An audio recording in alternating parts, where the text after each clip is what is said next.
Olá, boa noite. Começa agora o Jornal da Justiça desta quarta-feira, 25 de maio.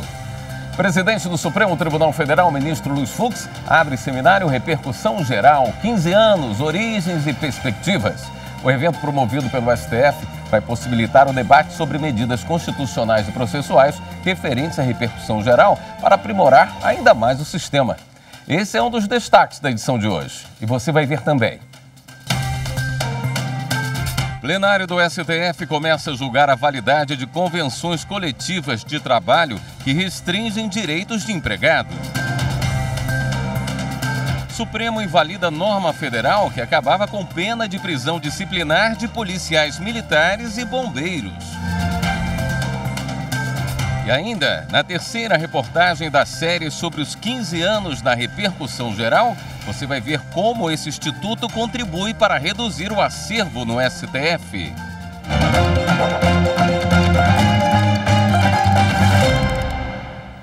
O Supremo Tribunal Federal começou a julgar a validade de convenções coletivas de trabalho que restringem direitos de empregados.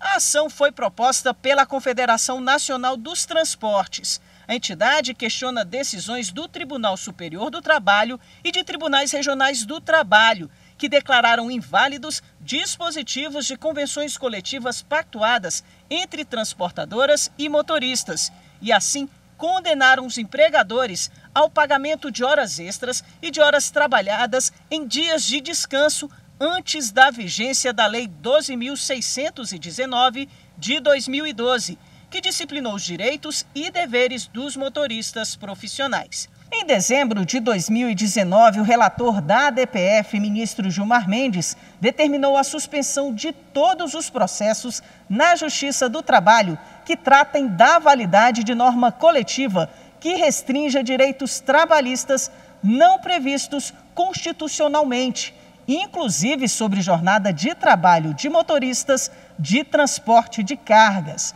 O caso foi levado para julgamento no plenário virtual, mas como houve destaque, a ação chegou ao plenário presencial. A CNT pede a suspensão de condenações ao pagamento de hora extra a motoristas externos, alegando que as decisões questionadas violariam os princípios constitucionais da segurança jurídica, da isonomia e da livre iniciativa. Esse trabalhador que aciona a Justiça do Trabalho neste ponto, ele fica com a convenção coletiva na parte que ele gosta, na parte que lhe convém. E na parte que ele não lhe convém, ele aciona a Justiça do Trabalho, que aí fere parcialmente a convenção coletiva, atribuindo o direito à hora extra ao trabalhador, mas permitindo que o resto da convenção valha para ele quanto a várias outras questões, porque, conforme eu disse, não havia regulamentação do setor, não havia regulamentação legislativa do transportador de cargas. Portanto, isso é realmente uma fratura na lealdade da negociação e, portanto, é uma fratura à vontade da Constituição que determina, que confere força normativa às convenções coletivas. Também houve manifestações de outras partes interessadas no processo. É disso que se cuida aqui. Não é a validade absoluta versus a fragilidade do termo todo. Não. Aqui se está a construir um sistema em que a negociação coletiva tem que ser virtuosa. Ela tem também uma obrigação de assentar os preceitos fundamentais. Ela tem uma obrigação de fazer com que aqueles preceitos sejam aplicados. É para isso que se cumpre o tema do trabalho decente. O tema do trabalho decente passa pela negociação coletiva. O Procurador-Geral da República se manifestou pela procedência do pedido feito pela CNT. Não discrepam da Constituição normas coletivas do trabalho, oriundas de negociações entre representantes de empresas, transportadoras e motoristas, pelas quais se determinem formas de controle de jornada de trabalho. Vale ponderar que não hão de ser excedidos os limites objetivos do processo sob análise, de modo que, na eventualidade de a Corte vir a sufragar esse mesmo entendimento, propõe-se que não haja enunciação no dispositivo do acordo de proposição que alargue o alcance da decisão para situações outras que excedam a temática do controle da jornada de trabalho dos motoristas. Na sequência, o ministro Gilmar Mendes, relator da DPF, iniciou o voto que será concluído na sessão desta quinta-feira. E em julgamento no plenário virtual, os ministros do STF decidiram invalidar a norma federal que acabava com a pena de prisão disciplinar de policiais militares e bombeiros. Os ministros julgaram procedente a ação proposta pelo governo do Rio de Janeiro para derrubar a regra prevista numa lei federal de 2019. O julgamento foi no plenário virtual. Entre outros pontos, a Corte entendeu que a lei invadiu matéria de iniciativa legislativa dos governadores. A norma acabava com a pena de prisão disciplinar de PMs e bombeiros militares. Por unanimidade, os ministros seguiram o voto do relator. Ricardo Lewandowski explicou que compete ao chefe do Poder Executivo Federal a iniciativa de projeto de lei sobre o regime jurídico dos integrantes das Forças Armadas e não ao Poder Legislativo. Quando se trata do regime jurídico de militares estaduais e distritais, a jurisprudência do Supremo é pacífica ao concluir pela reserva da iniciativa do chefe do Executivo local, por força do princípio da simetria. O ministro afirmou ainda que os militares estaduais e distritais, à semelhança dos integrantes das Forças Armadas, se submetem a um regime jurídico diferenciado, que tem como valores estruturantes a hierarquia e a disciplina. Segundo o relator, a própria Constituição Federal, de forma clara e inequívoca, autoriza a prisão de militares por determinação de superiores hierárquicos, caso transgridam as regras do regime jurídico ao qual estão sujeitos. Veja a seguir, Justiça Federal garante o pagamento de salário maternidade a uma adolescente que trabalha no campo. Voltamos já. Em um país ainda marcado por desigualdades sociais, econômicas e de informação, a TV Justiça presta um importante compromisso em explicando conceitos, explicando temas debatidos pelas mais altas cortes do país a todo e qualquer cidadão.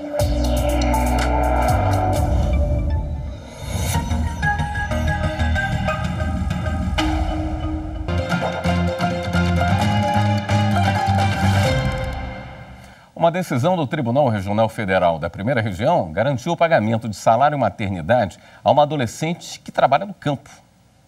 A primeira turma do TRF1 negou o pedido do INSS para mudar a decisão que considerou uma adolescente de 16 anos como segurada especial e garantiu a ela o pagamento do salário maternidade pelo exercício de trabalho rural. No recurso, o INSS alegou que ela não apresentou provas materiais de que trabalhava no campo e nem cumpriu a carência exigida em lei para receber o auxílio. Mas o tribunal entendeu que os documentos apresentados são suficientes para comprovar o exercício de atividade rural. Além disso, testemunhas confirmaram as alegações da autora. O colegiado ainda destacou que o entendimento do STJ é que as regras de proteção às crianças e adolescentes não podem ser utilizadas para restringir direitos, devendo ser garantidos a todos os benefícios previdenciários, tendo em vista o princípio da universalidade da cobertura. Condenado por violência doméstica não pode exercer a profissão de vigilante. É o que defendeu a Advocacia Geral da União no Superior Tribunal de Justiça. A AGU defendeu na Justiça os critérios de idoneidade moral para que a Polícia Federal autorize o registro de vigilante. A atuação ocorre quando os candidatos são condenados ou estão respondendo por crimes graves ou que envolvam o uso de violência ou comportamento agressivo. Essas vitórias da AGU na Justiça envolvem ações que questionam atos da Polícia Federal negando a matrícula de vigilante. É o caso de um recente processo que chegou no STJ. O autor do pedido havia sido condenado pela Lei Maria da Penha. Nessa ação, o autor defendia que teria direito à matrícula no curso de reciclagem para o exercício da atividade de vigilante, sob o argumento que já tinha cumprido a pena ao qual tinha sido condenado com trânsito em julgado. Em razão do alto potencial ofensivo das condutas que são ali dispostas da atividade que é punida por essa lei, nesse caso, mesmo com o cumprimento da pena e mesmo após decorrido algum prazo após o cumprimento dessa pena, ainda assim a idoneidade do autor não seria demonstrada. Para que o STJ aceitasse o recurso, a AGU argumentou que a Corte possui jurisprudência reconhecendo que os registros de vigilante não podem ser concedidos quando a conduta dos autores atentar contra a integridade física das pessoas, já que a profissão requer o direito ao porte de arma de fogo. Assim como nesse caso, a AGU vem garantindo vitórias em situações que envolvem acusações de estupro, feminicídio, tentativa de homicídio, dentre outros crimes graves. Essa mesma atuação da AGU ocorre em ação civil pública que discute uma portaria da Polícia Federal regulamentando os critérios para o exercício da profissão. A tese defendida pela AGU e pela Polícia Federal é que mesmo antes do trânsito no julgado, ou seja, enquanto o autor estiver respondendo a um inquérito policial ou durante o curso da ação penal, caso o crime que venha a ser investigado, que venha a ser processado, tenha algum potencial ofensivo, entendemos que, ainda assim, a idoneidade do autor não vai ser demonstrada. A discussão que a Advocacia Geral da União leva ao Poder Judiciário nos processos relativos ao requisito legal da idoneidade para o exercício da profissão de vigilante não diz respeito à presunção de inocência ou à atribuição de culpa, mas sim a requisito legal previsto para a profissão específica, o vigilante, que exerce a atividade de segurança privada de pessoas e patrimônio. Esperamos garantir que o judiciário compreenda que a atividade de vigilante é uma atividade que tem um risco envolvido, na medida em que ela garante o conhecimento necessário para o manuseio de uma arma de fogo e para a posse de arma de fogo ainda aqui em serviço, e a partir daí haja um resguardo maior à demonstração de idoneidade para essas pessoas. O sócio de uma empresa condenada em ação trabalhista não precisa fazer prova negativa de propriedade de outros imóveis. O entendimento é do Tribunal Superior do Trabalho. O caso teve início quando uma empresa de segurança foi condenada a pagar indenização a um vigilante. Para acertar o valor, o imóvel do sócio da empresa foi penhorado. Só que o sócio requereu a desconstituição da penhora na Justiça. Para isso, anexou aos autos as certidões de registro de imóveis e diversos comprovantes de residência. Ele se baseou na Lei 8.009 de 1990, que diz: o imóvel residencial próprio da entidade familiar é impenhorável e não responderá por qualquer dívida civil, comercial, fiscal, previdenciária ou de outra natureza. Mas o Tribunal Regional do Trabalho da Terceira Região, em Minas Gerais, manteve a penhora imposta em primeiro grau. Segundo o regional, o proprietário não teria comprovado que se tratava do único imóvel utilizado pela família como moradia permanente. Ainda de acordo com o TRT, as declarações de imposto de renda estavam incompletas, sem a parte relativa aos bens e direitos de propriedade. O sócio então entrou com recurso no Tribunal Superior do Trabalho. O caso foi julgado pela sexta turma, que aceitou o pedido de impenhorabilidade. No entendimento do relator do recurso, o ministro Augusto César, o ônus de provar que o imóvel penhorado não constitui bem de família é da parte contrária, no caso, o vigilante, e não de quem está sendo condenado. A decisão foi unânime.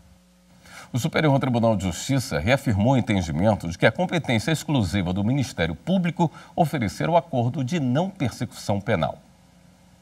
O colegiado analisou o caso de um recurso em habeas corpus interposto pela defesa de um empresário denunciado por corrupção ativa no âmbito da Operação Carne Fraca, deflagrada em 2017 pela Polícia Federal para apurar esquema de adulteração de carne em frigoríficos.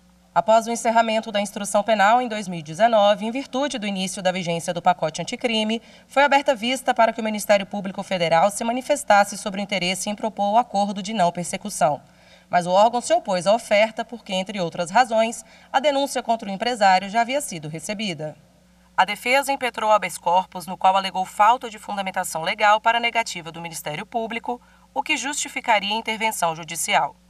Apontou ainda a possibilidade de oferecimento do acordo no curso da ação penal. O relator do recurso no STJ, ministro Ribeiro Dantas, mencionou o julgamento do Supremo Tribunal Federal no sentido de que o acordo de não persecução penal tem aplicação nos procedimentos em curso até o recebimento da denúncia. O relator também ressaltou que a lei penal não obriga o MP a oferecer o acordo. Cabe ao órgão optar pela oferta ou prosseguir com a acusação. Com isso, o ministro Ribeiro Dantas concluiu que, por se tratar de uma faculdade do Ministério Público, não cabe ao Poder Judiciário determinar que seja oferecido o acordo de não persecução penal. O Espaço Cultural do STJ abriu as portas para o lançamento do livro Herança Digital, o Direito Brasileiro e a Experiência Estrangeira. Não tem como fugir da realidade virtual que vivemos hoje. Páginas pessoais em redes sociais e de negócios podem valer muito dinheiro. Aí entra uma discussão. Quem vai herdar esse bem? Esse é um dos temas abordados no livro Herança Digital, o Direito Brasileiro e a Experiência Estrangeira, de autoria de Fernanda Matias de Souza Garcia. O presidente do STJ, ministro Humberto Martins, ressaltou a relevância do tema, que é tão atual. Uma obra atual, uma obra moderna, é uma obra dos nossos dias. E a herança digital é um tema que servirá para a jurisprudência, servirá de base jurídica e, sobretudo, para a segurança das pessoas. Segurança e estabilidade é palavra de crescimento, desenvolvimento e com segurança se tem paz. E o direito é um instrumento de paz entre os homens em busca de aproximar o Tribunal da Cidadania às pessoas. O prefácio da obra é do ministro Ricardo Vilas Boas Cueva.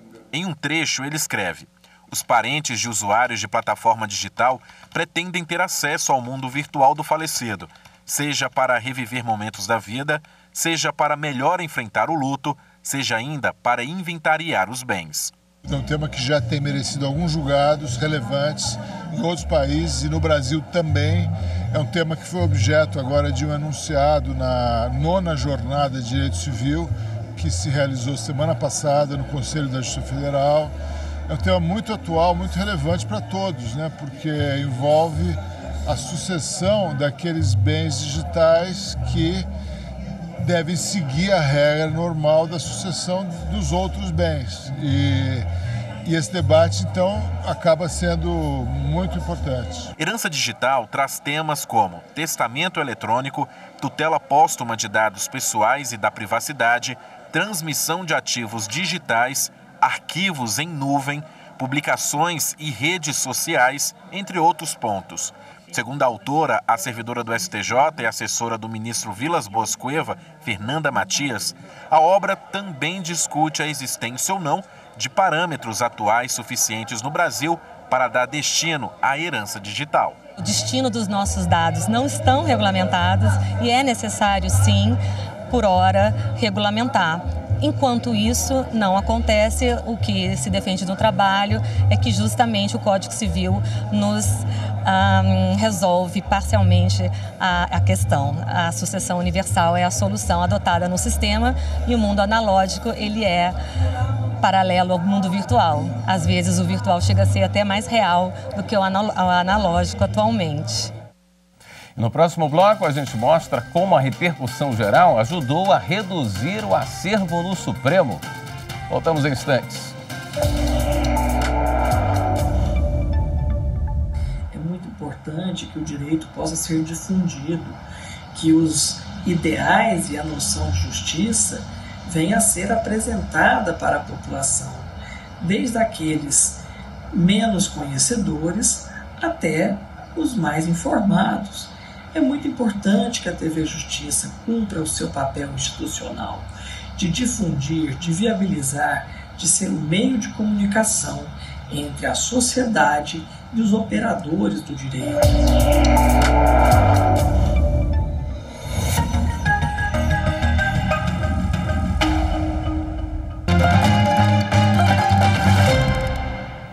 O presidente do Supremo Tribunal Federal, ministro Luiz Fux, fez há pouco a conferência de abertura do seminário Repercussão Geral, 15 anos, Origens e Perspectivas, promovido pelo próprio STF. A repórter Viviane Novaes acompanhou e tem as informações para a gente. Boa noite, Viviane. Boa noite, William, e boa noite a todos. Olha, a cerimônia terminou agora há pouquinho e ainda algumas pessoas aqui estão na confraternização. E como disse o ministro Luiz Fux, presidente do Supremo, durante a cerimônia, este foi o primeiro encontro presencial desde o começo da pandemia. Bom, vale a gente explicar o que é repercussão geral. É um instrumento processual usado quando a decisão sobre um determinado caso vai servir de base para processos semelhantes que estão em tramitação na Justiça.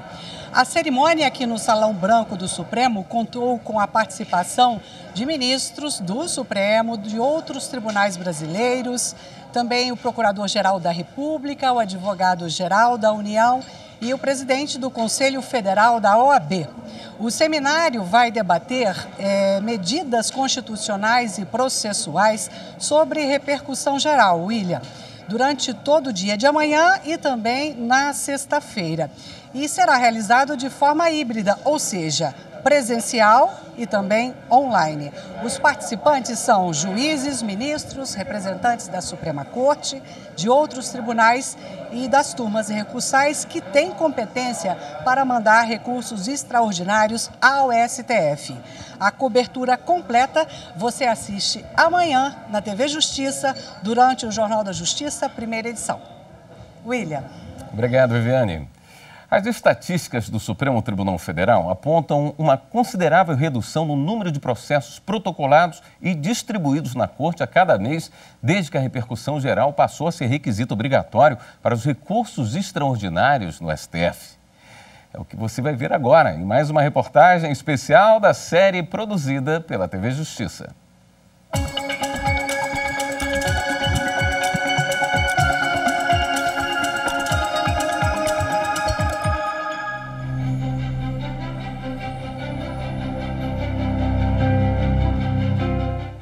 Existe um Supremo antes e outro depois do Instituto da Repercussão Geral. De fato, impede que a Corte tenha que se debruçar sobre temáticas repetitivas e também sobre temas que no passado já assentou que é incompetente para examinar porque a matéria, por exemplo, é infraconstitucional. Ou então que entendeu que a matéria é constitucional, mas proferiu uma decisão de que aquele tema não tem os atributos da repercussão geral. A Corte mudou bastante com a aplicação do filtro na triagem dos recursos extraordinários e dos respectivos agravos. Em 2006, o Supremo chegou a 150 mil processos recebidos. Desses, 134 mil eram recursos.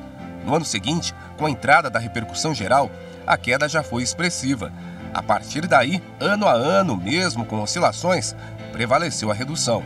Em 2021, a Corte registrou o menor acervo dos últimos 22 anos, pouco mais de 24 mil processos, sendo 13.781 recursais. A tendência de queda permanece este ano. Os resultados demonstram a importância da qualificação nas atividades de triagem de recursos, antes da distribuição aos ministros.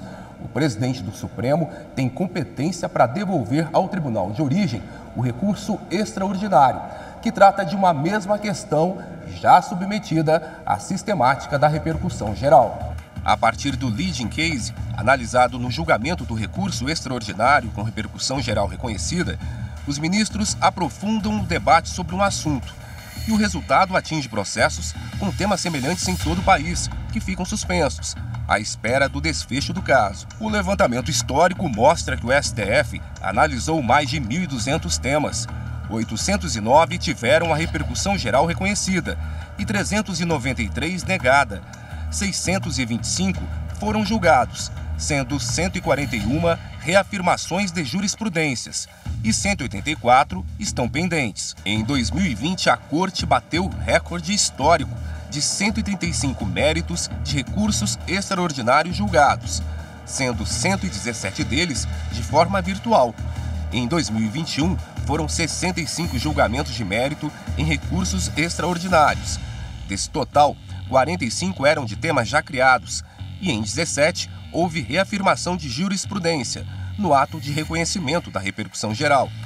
Este ano, entre os recursos extraordinários registrados pela presidência e já distribuídos aos ministros, com foco de análise da repercussão geral, a maioria, 13.027, são agravos em recursos extraordinários e 3.484 recursos extraordinários. O difícil é pegar dois casos que não são idênticos, mas que o princípio que informa os dois casos é o mesmo.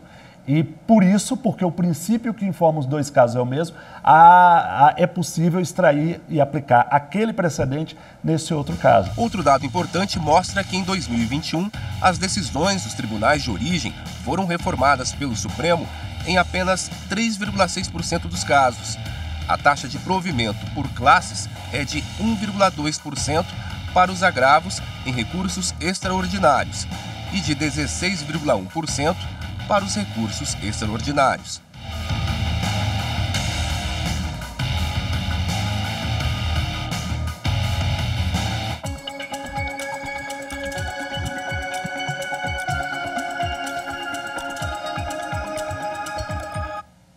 Na reportagem de amanhã, você vai ver a importância da fixação de teses pelo Supremo e como elas impactam a vida de milhares de brasileiros.